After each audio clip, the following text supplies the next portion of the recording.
नमस्कार, मैं हूं अंजलि और आप देख रहे हैं सत्य दर्शन न्यूज। तो चलिए शुरुआत करते हैं आज की प्रमुख खबर से। वाराणसी में ओपी राजभर का बड़ा बयान। बीजेपी के 150 विधायक और नेता उनके संपर्क में। चुनाव से पहले बीजेपी छोड़ सुबह सपा करेंगे ज्वाइन। ओपी राजभर ने महंगाई को लेकर स्मृति ईरानी को किया चैलेंज। मनमोहन सिंह की तरह नरेंद्र मोदी को चूड़ियां भेंट करने का किया चैलेंज। बीजेपी को अखिलेश यादव के द्वारा ठग बताए जाने का किया समर्थन। बीजेपी ने राम मंदिर की जमीनों के नाम पर ठगा। बीजेपी के रिपोर्ट कार्ड पेश किए जाने पर भड़के राजभर। बीजेपी को रिपोर्ट कार्ड में अपने घोटाले और भ्रष्टाचार को भी दिखाना चाहिए। सर, मौजूदा हालात जो देख रहे हैं आप, बड़ी तेजी से भगदड़ पार्टियों में मच रही है। खासकर बीजेपी के लोग सपा में जा रहे हैं, या आप में भी कुछ लोग संपर्क में हैं? भारतीय जनता पार्टी के 150 विधायक हमारे संपर्क में हैं। भारतीय जनता पार्टी के पास वो हस्त्र होगा, इनको चुनाव लड़ने वाले लोग नहीं मिलेंगे। आप देखते जाइए खेल। लखनऊ में हमने एक दृश्य देखा, विधानसभा के अंदर सरकार के खिलाफ 200 विधायक धरने पर बैठे। उसमें ओम प्रकाश राजभर की भूमिका थी। जब विधायक की बात मुख्यमंत्री न सुने, विधायक की बात दरोगा न सुने, विधायक की बात डीएम एसपी न सुने, तो फिर ऐसे पार्टी में रह कर के विधायकी करने से क्या फ़ायदा है। जो समाज की समस्या को लेके जाए थाने पर और दरोगा पूछे कहाँ से आए हो, तो कह रहे अभी मैं विधायक हूँ, तो कहाँ इसका मतलब क्या है। ये दरोगा पूछ रहा है और कुर्सी पे बैठा है दरोगा, और इनकी सरकार में दरोगा ट्रेनिंग दे रहा है अपने मातहत लोगों को कि कैसे ज़्यादा पैसा वसूला जाएगा। ये कमज़ोर लोगों को मत पकड़ो, जो क्षेत्र में सम्मानित लोग हों उनके बच्चों को उठाओ, ले आओ थाने बैठाओ, तो वो मोटी रकम देंगे। ये इनके दरोगा ट्रेनिंग दे रहे हैं। तो ऐसे ऊब करके इनके साथ के देखिएगा कि 200 से ज़्यादा विधायक इनका साथ छोड़ देंगे।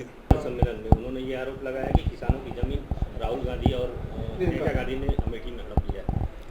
वो प्रियंका राहुल की तरफ क्या देख रहे हैं। वो जिस सम्मेलन में आए थे प्रबुद्ध, अबुद्ध लोगों की चिंता है भाजपा को, जिनके दरवाजे तक आज़ादी की 75 साल में शिक्षा नहीं पहुंची, रोजगार नहीं पहुंचा, नौकरी नहीं पहुंची, जिनके अभी तक छत नहीं बने। क्या उनकी चिंता है इन लोगों को, भाजपा के लोगों को? ये प्रबुद्ध प्रबुद्ध चिल्लाते हैं। हम कहते हैं अबुद्ध लोगों का हाल होगा, उनके विषय में कौन सोचेगा। उनकी लड़ाई अकेले ओम प्रकाश राजभर लड़ रहा है। इसी नाते हम मोर्चा बनाए हुए हैं कि जो वंचित समाज है, ब्राह्मण भी गरीब, राजपूत भी गरीब, यादव भी गरीब, जितने भी गरीब कमजोर लोग हैं किसी जाति के हों, ये सारे जातियों को गोलबंदी करके वंचित समाज को इकट्ठा करके हम उत्तर प्रदेश में दिखाना चाहते हैं कि तुम लोग जुमला मत बोलो।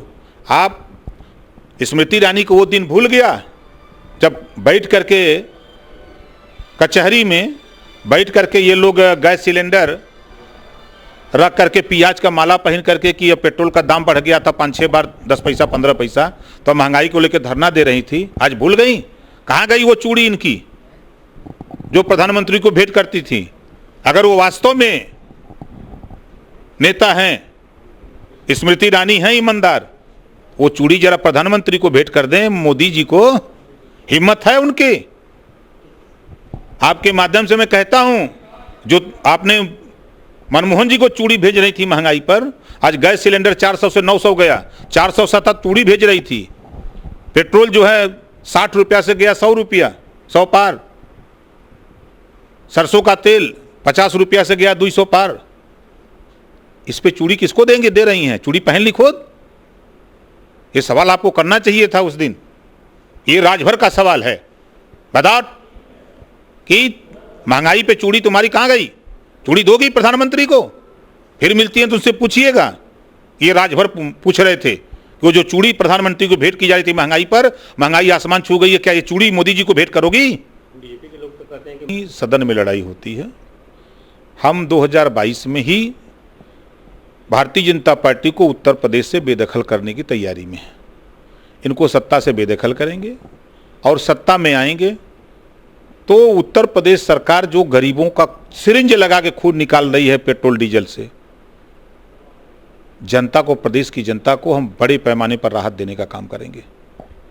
27 सितंबर को भारत बंद का आह्वान राकेश टिकैत ने किया है, तो आपकी पार्टी उसमें कैसे सहयोग? हम भी उनके साथ हैं, हम भी किसान हैं।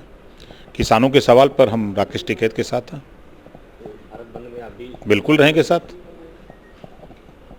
अखिलेश यादव कह रहे हैं कि ईवीएम से चुनाव नहीं होना चाहिए, ईवीएम पे भरोसा ईवीएम नहीं और करें। डीएम पर भरोसा ना करे जनता।